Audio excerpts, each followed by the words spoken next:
Good afternoon and welcome. My name is Laura Washington, and I'm a columnist for the Chicago Sun-Times and a political analyst at ABC7 in Chicago.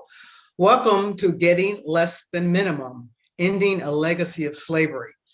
And thanks to today's hosts, Women Employed, One Fair Wage, and RAISE, which stands for Restaurants Advancing Industry Standards in Employment. Today, you're going to hear about the subminimum wage for tip workers and how it's much lower than the standard minimum wage, both nationally and here in Illinois. You're going to hear about the long history of discrimination behind this wage, stretching back to the Jim Crow era, and right here in Illinois, when the Pullman porters advocated to be paid a full wage, but left women workers behind. You'll hear about new research that shows the connection to alarming rates of harassment and wage theft for women workers, especially women of color. And you will hear about how the pandemic has deepened that discrimination and why this issue is more urgent than ever. We've planned a rich conversation that you're going to be hearing from several top key advocates and experts. I'm going to briefly introduce the speakers while Women Employed posts their full bios in the chat. Rick Bayless, the longtime chef and restaurateur at several Chicago restaurants, including Frontera Grill and Topolobama. Cherita Ellens, President and CEO of Women Employed. Will Guzzardi of the Illinois House of Representatives, representing the 39th District. Saru Jayaraman, who is President of One Fair Wage and Director of the Food Labor Research Center at the University of California, Berkeley. And Delia Ramirez of the Illinois House of Representatives, who represents the 4th District. We're going to have brief opening remarks from all our speakers, beginning with video presentations from our state legislators, and they're going to all share their views on why they care about raising the minimum wage for tip workers.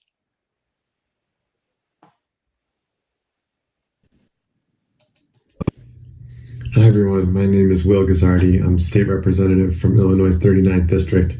And 2 years ago, when we passed the legislation to raise the minimum wage to $15 an hour, I was the sponsor of that bill. And in that bill, we included an increase to the subminimum wage, but we didn't eliminate it. I know that many groups were fighting really hard for that at the time, and it was a compromise we had to include to get it done. But a compromise that I was disappointed by. I told you all then, and I'll reaffirm to you now that I think the subminimum wage is unfair and shouldn't be an Illinois law. It contributes to persistent wage inequality for women, and especially for women of color who are disproportionately represented among subminimum wage workers. And it also leads to staggeringly high rates of harassment and abuse in the workplace for those who are earning tips. So yeah, I feel really strongly that the time has come for us to readdress this issue and to finally eliminate the unfair subminimum wage and bring every worker to at least $15 an hour as their wage. And I will be continuing to work on this issue with my colleagues in the legislature, pushing them to reconsider this. And we're going to need your help because many of my colleagues haven't been educated on this issue. They are believing some of the misinformation that's out there. So we need your help. We need you to speak to legislators to explain why this is important. And I believe that together, working on the inside and on the outside, we can build the kind of movement that will win this victory for workers across our state. Thank you all so much for the amazing work that you do, and know that I have your back and I'm on your side. Hi, my name is Delia Ramirez, and I'm the state representative in the 4th House District. I wholeheartedly believe that never before had it been more pressing than now to immediately eliminate the sub-minimum tipped wages and pass one fair wage. 2 years ago, when we raised the minimum wage to $15 here in Illinois, we should have done so for every single worker. While that didn't happen, the pandemic did. And if anything, before has demonstrated the inequity for our workers, for our families, particularly for Black and Latina women, has been this pandemic. Tips are down, and unfortunately, sexual harassment continues to increase. We have to make sure to take care of our own and make sure that our tipped workers have a minimum wage that is the same as every single other person. And so this is why I stand wholeheartedly in support of one fair wage. We have to eliminate that sub-minimum tipped wage and make sure it's the same for everyone. And I stand in solidarity and ready to fight for it and making sure that we legislate it this time.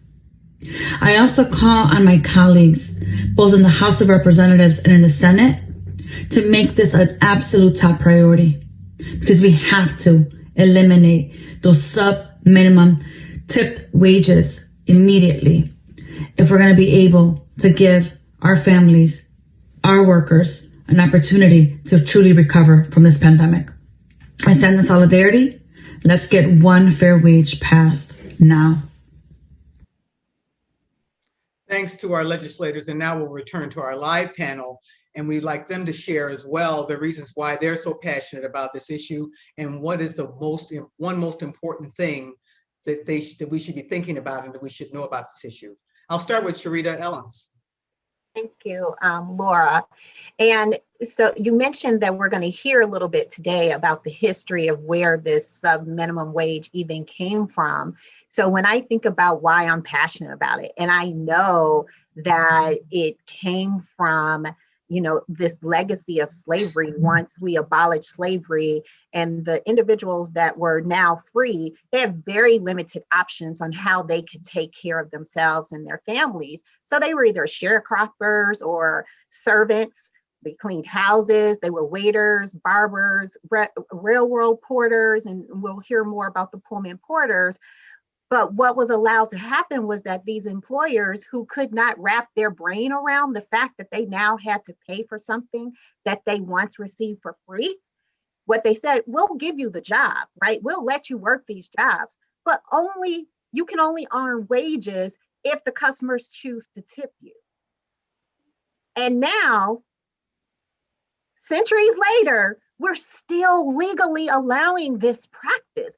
I think it's ludicrous that in this country, we allow this to happen. The practice is degrading, that we continue to strip the dignity of hardworking people that are trying to live and thrive like everyone else.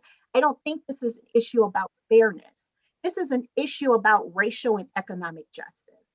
That as we talk about building back better, we have to address this. We can't have a conversation about building back better when you have hundreds of thousands of individuals that are working for less than minimum wage. That we're saying that we don't even value your work enough to pay you what we have stated is the minimum that anyone should get paid. We know that the sub-minimum wage creates and expands poverty. We know that the restaurant industry, overwhelmingly, the people receiving these poverty wages are people of color and women. We'll hear from opposition about how certain people are doing well. They are not the people of color and they are not women. And so we've also seen that in the 7 states that have led the way in eliminating the sub-minimum wage, wages are higher across the board. Poverty rates are lower, sexual harassment goes down. So when we think about this, I don't understand how you cannot be passionate about it if you're in this work about advocating for people that have less than. Our charge at Women Employed is to grow the economic power of women. And this has to be a priority in order to do that. Well, and of course, it's clear that you are very passionate about this issue, as you should be. And your reference to Build Back Better, of course, is the motto of the Biden administration going forward. And as you know, this is an important issue, not just locally, but nationally. Thank you very much, Cherita. I want to move now to Saru to ask you the same question, why you're passionate about this and what's the one thing we need to think about and know about this issue? Thank you, Laura. Thank you so much to Cherita and Women Employed for putting on the event. Thank you, Rick, for joining us. And it was incredible to hear some really moving statements by our state representatives. So really appreciate them as well. Thank you for everybody for being here. We've been working on this issue for a decade now, and we finally are making some extraordinary progress. And the reason we're making progress is because time's up. For all the reasons Cherita said and more, time has been up for 150 years or longer, and now time is really up. The pandemic has laid bare why this just never worked in the first place. The one thing I want everybody to know is that we're not talking about a sliver of the Illinois economy or the national economy. We are talking about the largest and fastest growing private sector employer in both Illinois and the country. The restaurant industry is the largest employer of women, the largest employer of people of color, the largest employer of immigrants, the largest employer of formerly incarcerated people, the largest employer. Pretty much everybody has gotten away with basically paying a lesser wage than every other industry because of this history. And one piece I want to add to the history that Cherita mentioned, before 1850, waiters in the US and in Chicago were mostly white men, and they got paid a full minimum wage. And they actually went on strike in 1850 for higher wages. And in response, restaurant owners in Chicago, Philadelphia, Boston, New York, all the major cities retaliated against these male servers for trying to get higher wages and replaced them with women. So women entered the industry in 1850 after that big strike in 1850, just before emancipation. And at emancipation, when they hired Black people and wanted them to work for nothing and live on tips, the wage went down to zero. So this is not a case of the wage never going up. This is a case of the wage going down to zero when Black people and women entered the industry, which means the subminimum wage cannot be understood as anything other than a devaluation of Black life and women's work. That is what it is. It is a direct legacy of slavery and a devaluation of Black lives and women's work. And it's clear, and it's clearly intentional and it's structural. It's not something that happened by accident. That's right. It didn't happen by accident. It's not that it never went up. It went down. It went down to devalue Black people and women. And so that today you've got an industry that is 70% female. 70% of tipped workers in Illinois and nationally are women. They're mostly women who work at very casual restaurants, IHOPs, Denny's, Applebee's. In these casual restaurants, women struggle with 3 times the poverty rate, double the use of food stamps, and as we've said, the highest rates of sexual harassment, which the 7 states that Cherita mentioned that provide a full minimum wage, including your next door neighbor of Minnesota, they have 1/2 the rate of sexual harassment. You know, we did an event on Tuesday with Catherine McKinnon, the professor who coined the term sexual harassment. She said she has never seen in any industry any policy more effective at cutting sexual harassment, including making sexual harassment illegal, which is something she is responsible. She's the person responsible for making sexual harassment in this country illegal. She said there's never been any other policy more effective in reducing sexual harassment than full minimum wage. And we're going to hear more about that from some workers who've experienced it a little bit later in the conversation. Thank you. Let's pause there, Saru. I want to get to Rick Bayless and get his perspective on why you care so much about this issue and what do we need to know about this issue. I come to this from a very different place. And so I'm a bit of the odd man out in many ways here today, I will say, but I am passionate about the restaurant industry. And I am passionate about bringing respect to our industry.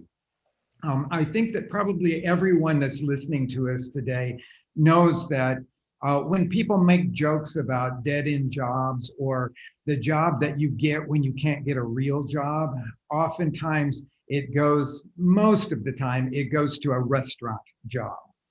And that when you think of the role of restaurants in communities, it's an amazingly important foundation to neighborhoods, to communities.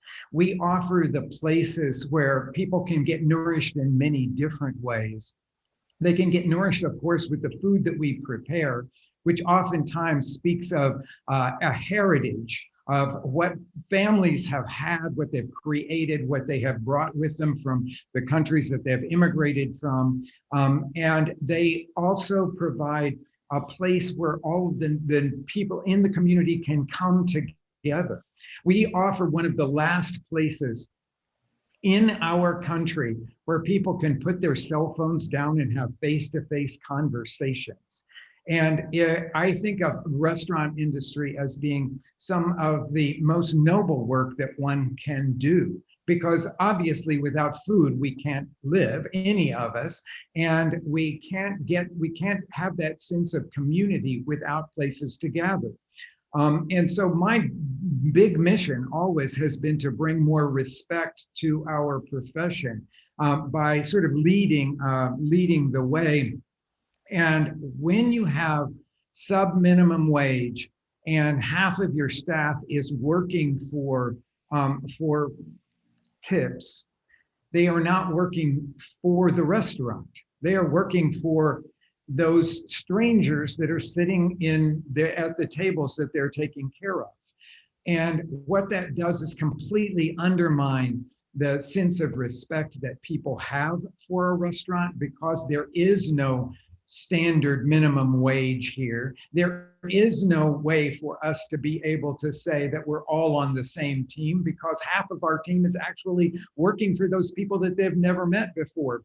And so they are beholden to people to give them their income, to pay their rent for them. And it just seems like that we can't ever push ahead in the restaurant world, bringing respect, making it a recognizable and respectable profession, unless we get rid of this sub-minimum wage for tipped employees.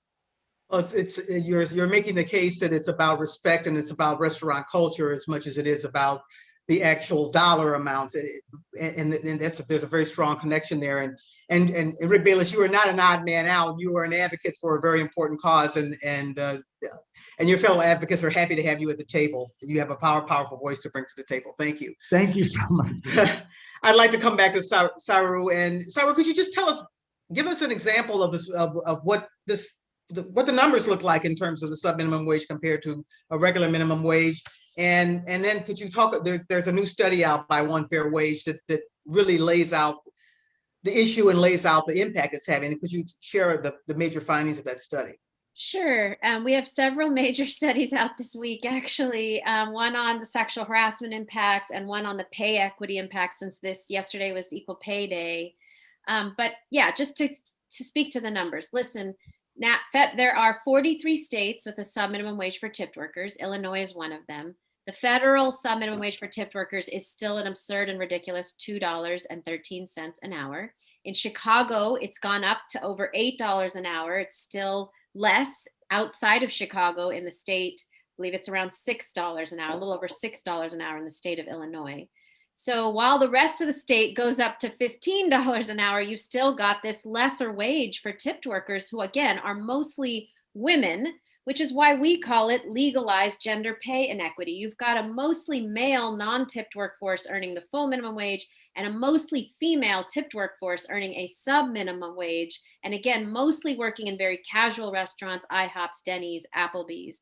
And that kind of legalized gender pay inequity, the new brief we put out today, results in women earning about, women servers in Illinois earning about three quarters, 75% of what men earn. Now that's less than the overall gender pay gap. Yesterday, we commemorated Equal Pay Day, highlighting the fact that women in general in the US earn 83 cents on the man's dollar. But in the restaurant industry, women servers earn less than that, 75 cents to the man's dollar. And that's largely because women are, especially women of color in Chicago and in the US, are segregated into more casual restaurants. They tend not to be as much in fine dining. They tend to be in more casual restaurants, especially women of color, where they earn less in tips. But it's also because at this point, there is irrefutable evidence, mountains of evidence, a lot of it collected by a professor named Michael Lynn at the Cornell School of Hospitality Management, saying that customers tip women, and especially women of color, less than white men because of customer bias. That is just irrefutable at this point. So the combination of customer bias and women of color being segregated into lower tipping restaurants results in women and women of color earning, that's today's brief, 3/4 of what a male server earns. And for Black women in particular, there's almost a $5 per hour wage gap between what a Black woman tipped worker earns and a white male tipped worker earns in Illinois, which is enormous. You're talking about hundreds of thousands of dollars lost over a lifetime. Right. And you point out that women tend to be more segregated in the lower wage, lower income, Casual, that's right. casual restaurants. And that is a form of discrimination too. The higher end restaurants tend to be more likely to favor to hire men over women. And that's been the case for a long time. That's very powerful information. Thank you. And there's more information about the briefs and about the studies that Saru is referring to in your chat. And I want to remind people that we're not going to have time to take Q&A from the audience today, but you're free at any time to raise questions or make comments in the chat. And Women Employed will be sure to get back to you if you're looking for more information about this issue. I want to move to Cherita. And Cherita, one of the things that I know, because I waited tables all the way through college and enjoyed doing it, but because I went to college for journalism, I decided not to become a server. But one of the things I know is that and one of the reasons I did is because it's a very unstable way to live, because you are depending on tips. And in many ways, the pandemic has exacerbated that instability. I'd like to hear from you about what impact the pandemic and that kind of instability has had on tip workers, and particularly Black and brown women workers. It's been called, at least particularly in these times, a she session. It's a recession involving women. Tell us a little bit more about what's happening and what's the impact. Yeah, and thank you, Laura, and for sharing that you served and waited tables, putting yourself through college. And that's the story for many of us, right? And we've been talking a lot about this she session and how this looks so much different than the Great Recession we experienced, a few years ago. And we know that it's, women that are disproportionately losing jobs. And that's because of occupational segregation, which Saru talked about in the restaurant industry. But we know that that is a problem overall for women, that women are, put into roles that are lower paid, and they're in the service industry, in the hospitality industry, early childcare, and things of that sort. And so we also know that during this time, the Black and Latinx women experienced the most significant disproportionate job losses during the pandemic. So Illinois, over hundreds and thousands of restaurant workers lost their jobs.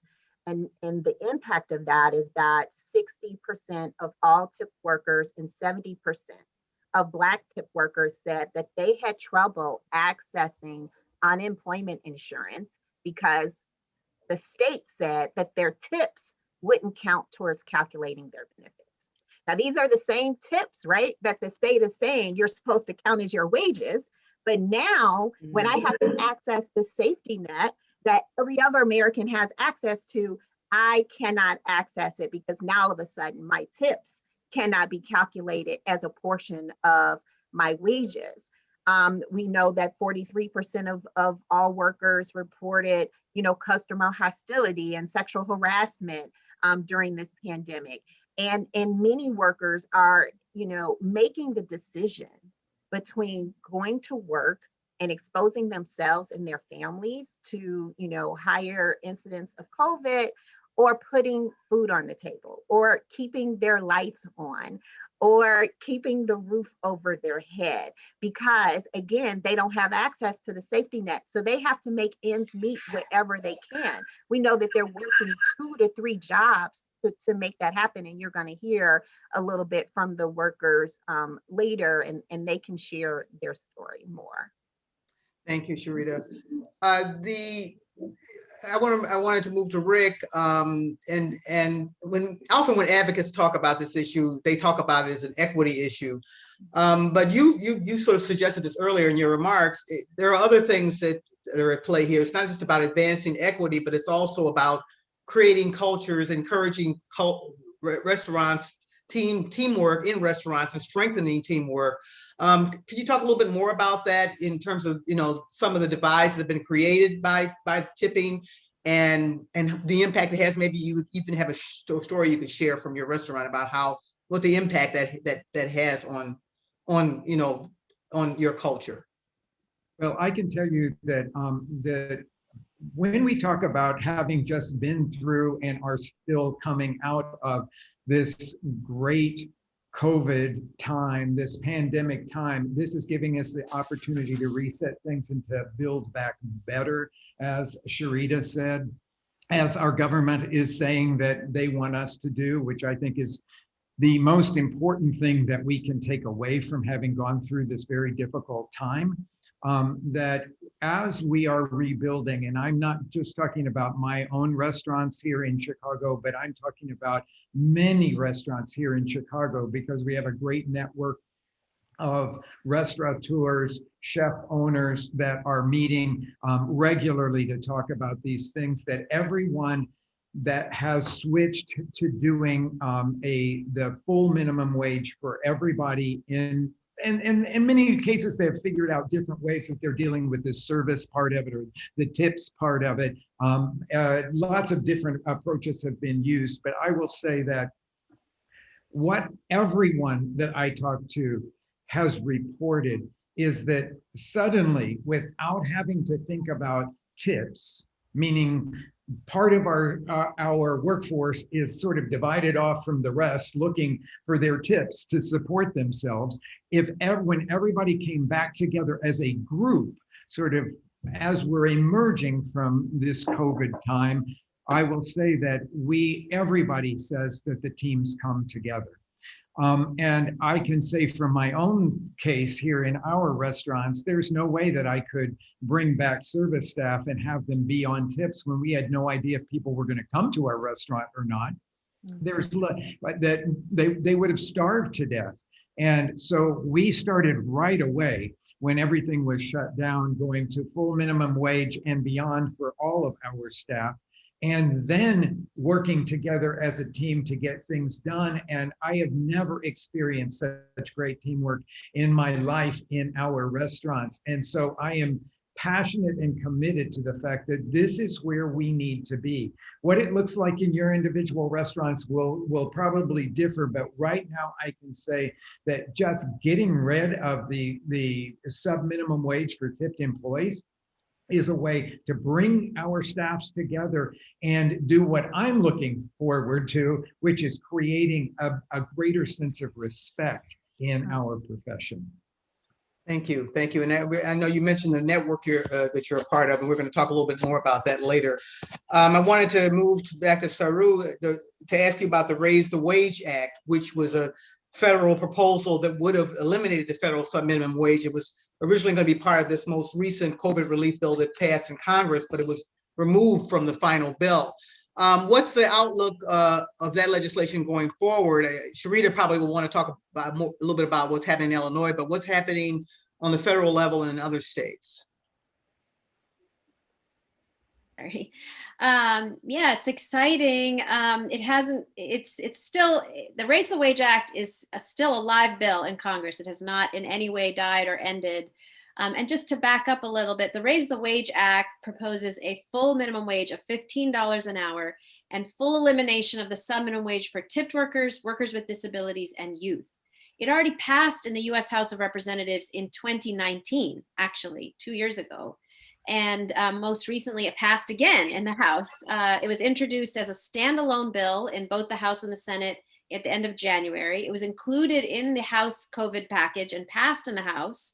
And now it's really all about the Senate. It didn't get included in the ultimate package because of the Senate, but the Senate, it's still a live bill in the Senate and the House and can very much be considered. People are talking about it maybe moving as a result of filibuster reform, or some people are talking about adding it to another must-pass bill like Defense Authorization Act, or potentially in the next package, which is an infrastructure package. They're calling it the Build Back Better package. Actually, it will include jobs and it potentially could include minimum wage. So there's a lot of hope on Capitol Hill. You know, I just this week was meeting with Senator Schumer. There's tons of hope that this is going to get done. Not just hope. I think that everybody plans on minimum wage passing this year. I think it's a given. The question is whether they will eliminate the subminimum wage for tipped workers as part of it. And what's so encouraging is that because of so much of what happened last year, the pandemic, not just the pandemic, but workers rising up during the pandemic. Workers went on strike through One Fair Wage in Chicago and New York and all over the country. And employers heard, amazing employers like Rick, you know, who are part of this association, said it's time to make changes. but also Biden heard. And during his campaign, endorsed not only 15, but full elimination of the subminimum wage for tipped workers as part of his campaign platform, and then announced that bill even before inauguration. So what is most encouraging and why we think we can win this, actually we know we can win this, is because we've got the top people, the president, top Democrats in the Senate and the House, pushing not only for 15, but full elimination of the subminimum wage for tipped workers. And certainly if Congress and Biden can do it, then gosh darn it, Illinois can do it. You know, if people from North Carolina, I mean, there are House members from the South supporting full elimination of the subminimum wage for tipped workers who voted for it.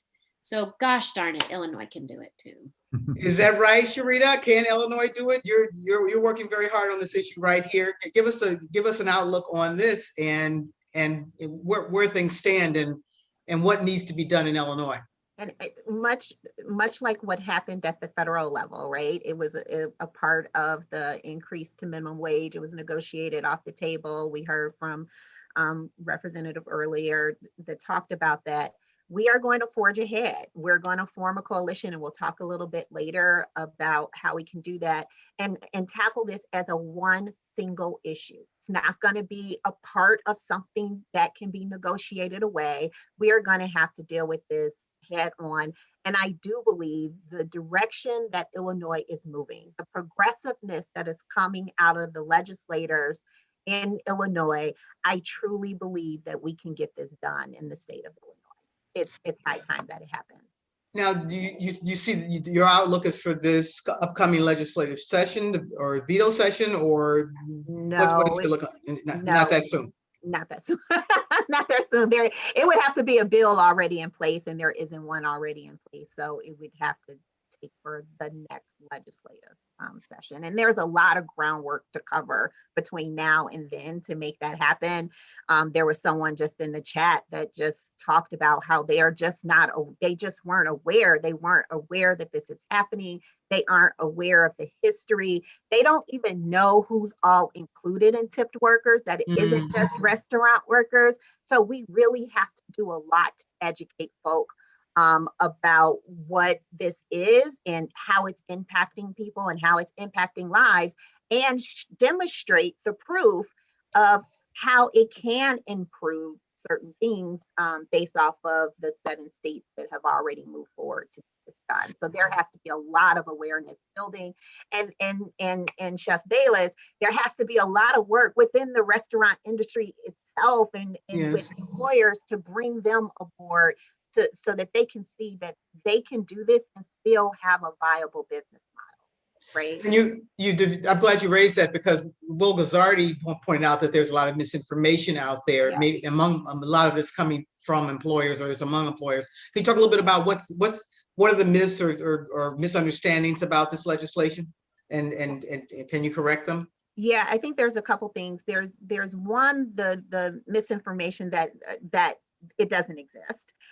2, I think there's a lot of, especially now through the pandemic, that the restaurant industry cannot afford to pay their workers minimum wage, that too many restaurants would fold or go under if they have to push to a minimum wage. And, I think that there's been so many things, so many policies that we've said the sky is going to fall when we had to provide health care for everyone.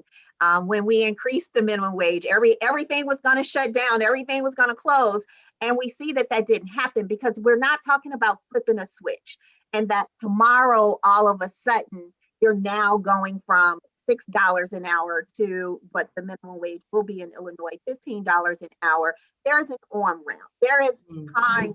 There will be time for you to get there.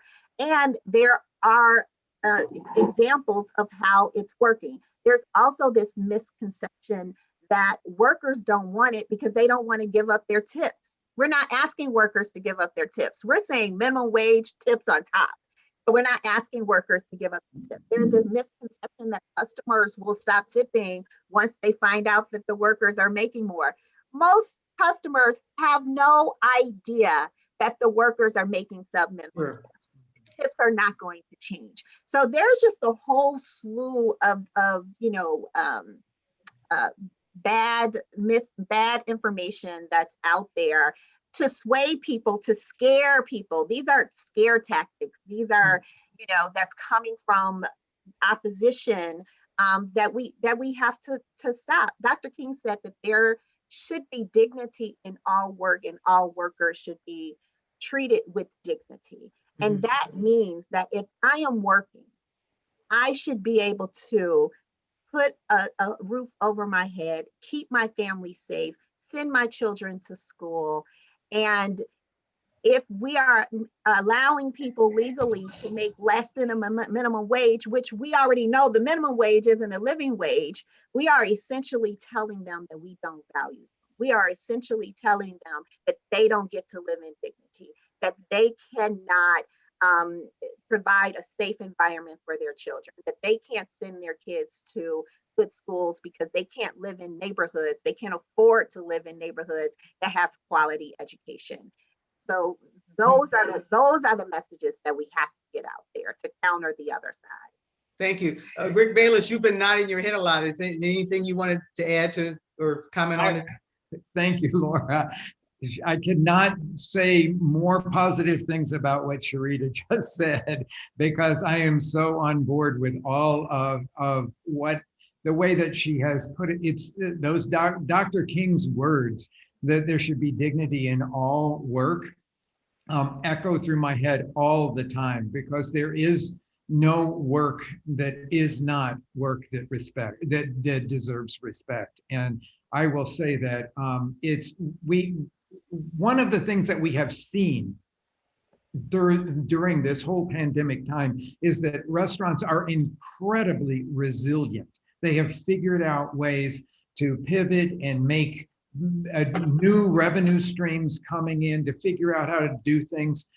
If we eliminate the subminimum wage for tipped employees, everyone will figure it out. And I think that this idea that, it's going to put people out of business is completely false, because restaurants have already proven that they can figure it out. They can figure out how to make a living in it. And there's going to be wonderful examples emerging that will be the leaders in it, and everyone will follow that path and they will figure out what's right for them. So I want to just underscore everything that Cherita just said, because it's the basis of what we all need to be rallying around right now. Thank you. And fundamental to restaurants and to the resilience of those restaurants are the workers. And I think this is a good time for us to pause and hear the voices of the workers who are most affected. And we've got a couple of videos we're going to share now of 2 restaurant workers who are going to give you their perspectives. My name is April Grant. I've been in the service industry in Chicago for about 15 years right about now. I'm speaking on behalf of million workers across America. Right now, as people of color and as women of color, we have so much against us. Our tips are down like 50 to 75%.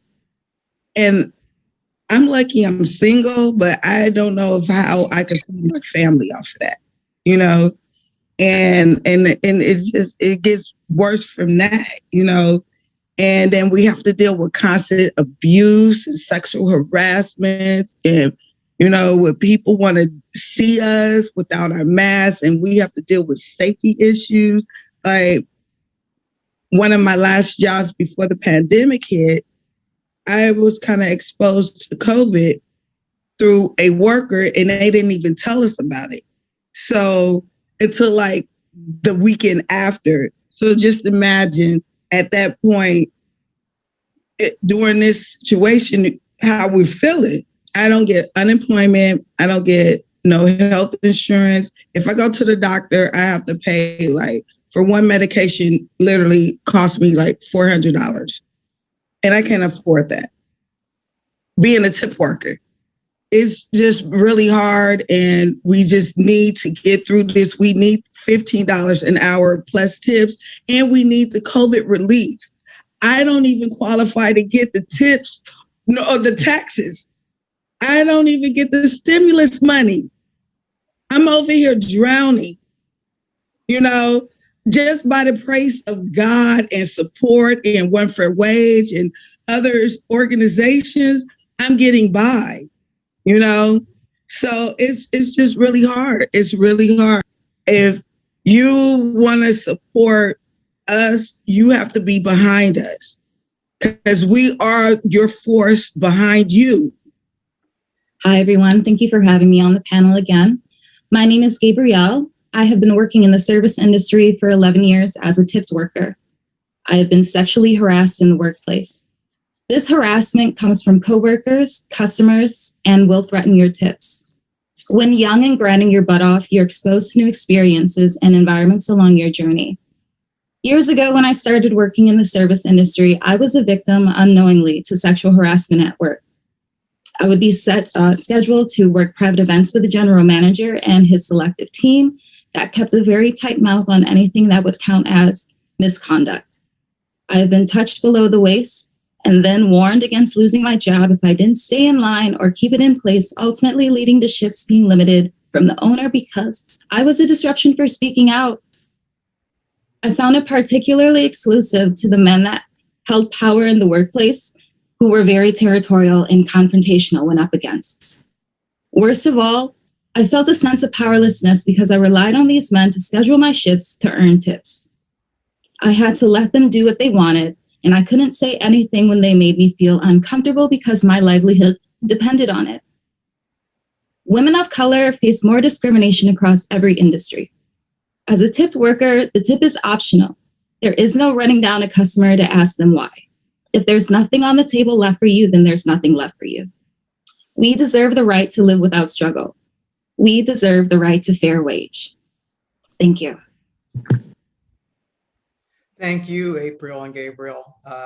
Their stories expose another consequence of the COVID pandemic, and I want to ask Saru you about this. And it's something that One Fair Wage calls masculine harassment. What is masculine harassment, and how is it affecting tip workers in this period? Yeah.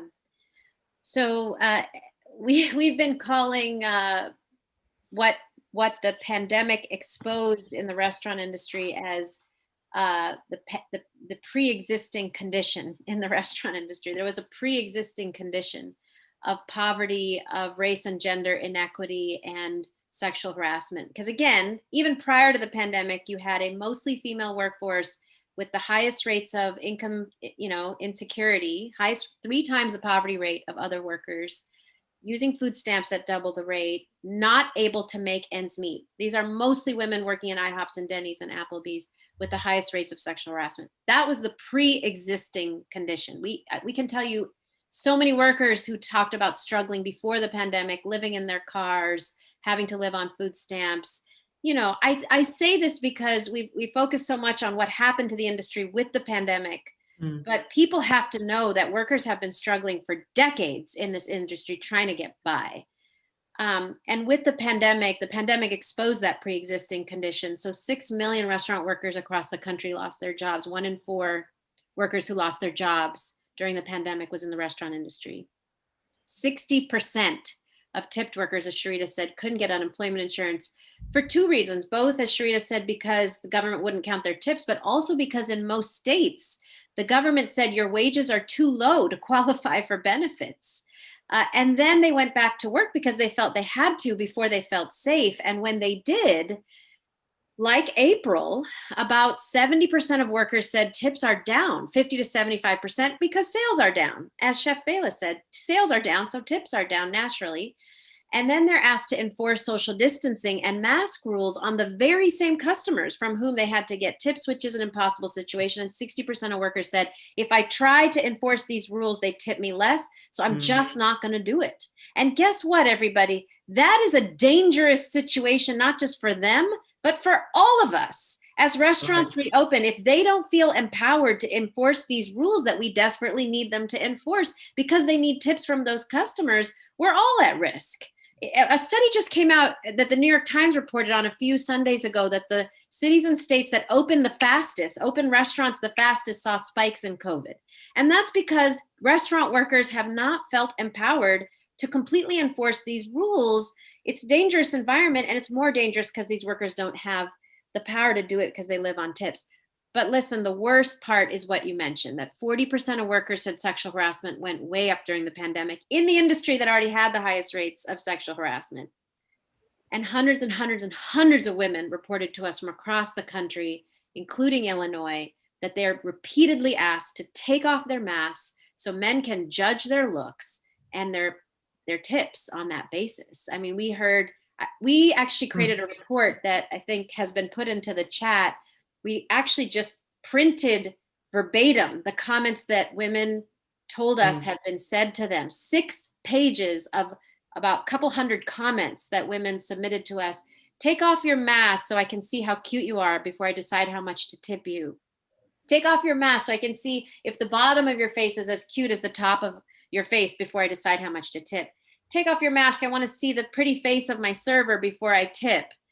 I mean, even worse, take off your mask so I can stick my tongue down your throat. This issue has changed the subminimum wage from being a racial, gender, and economic injustice to now being a matter of life and death. These are the only essential workers, and they are essential because we need them to enforce these rules.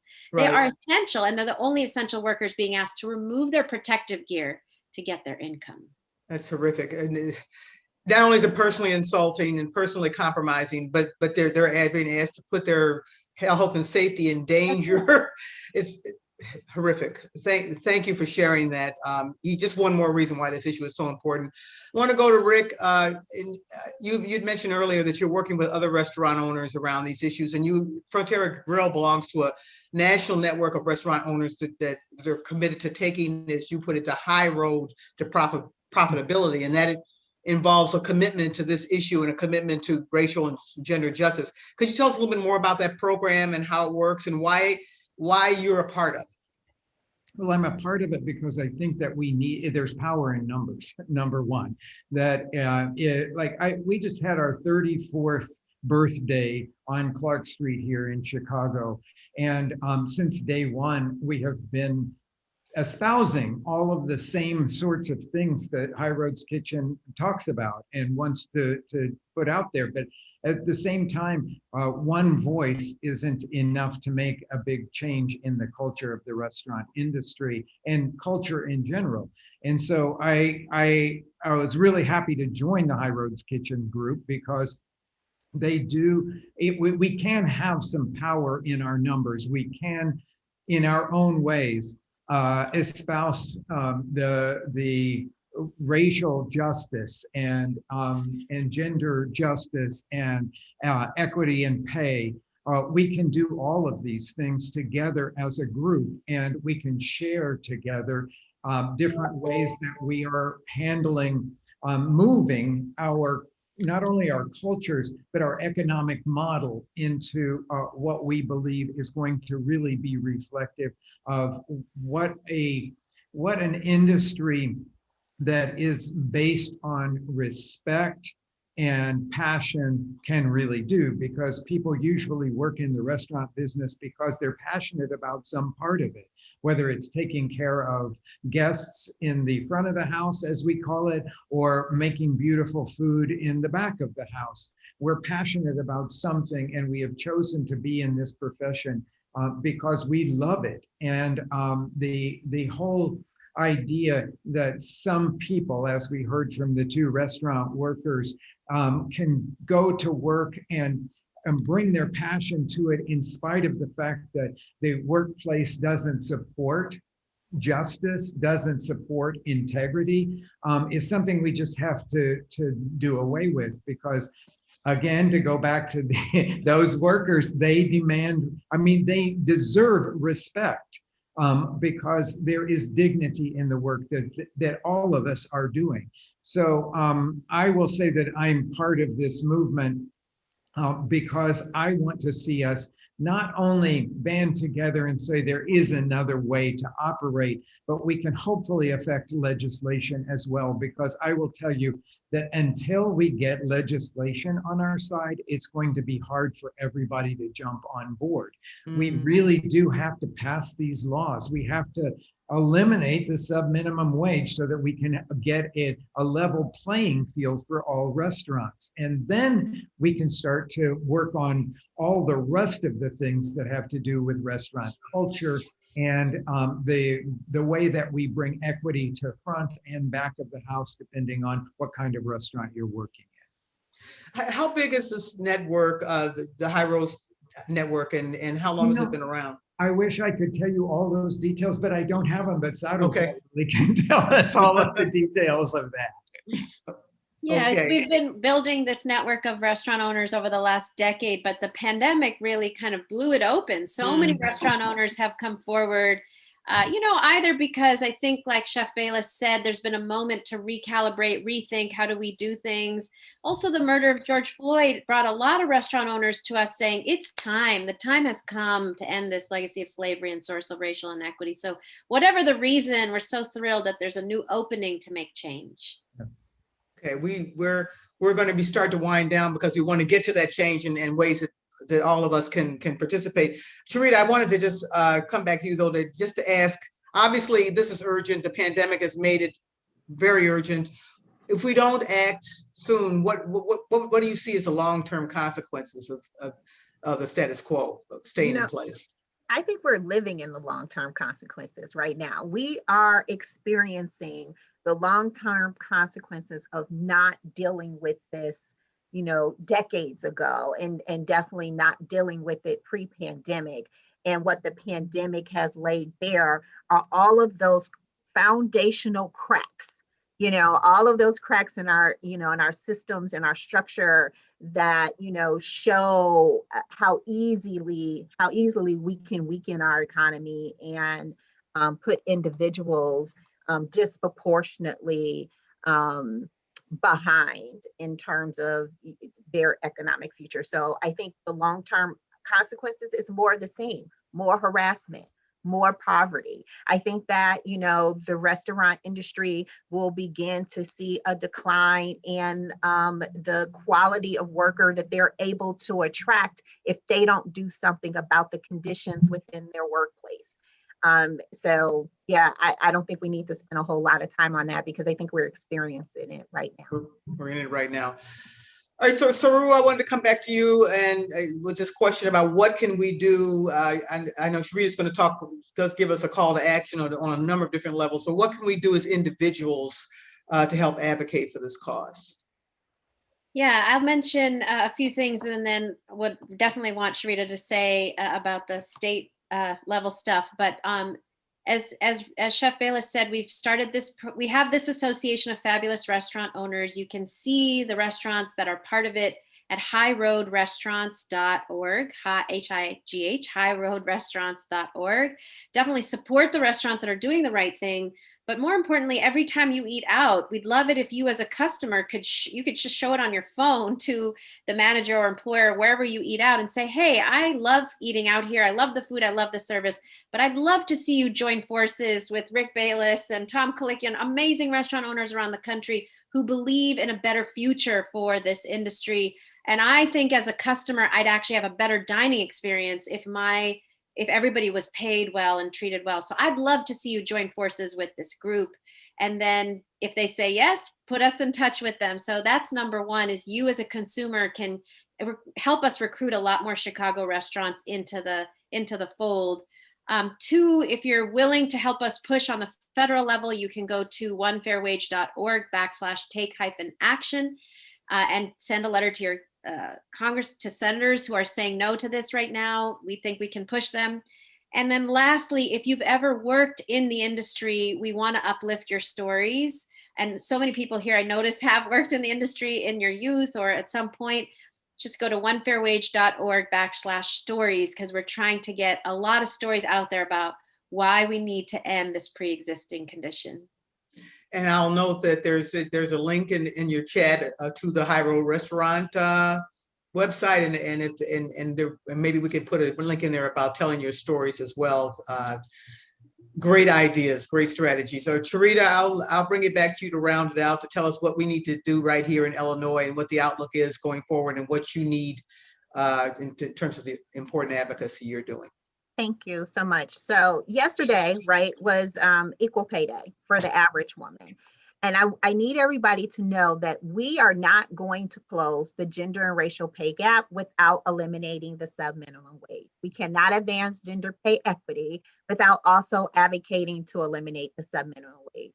So we're encouraging everyone that's listening to us and anyone within your network that cares about this, that heard the worker stories today and have empathy and actually became upset by what they heard.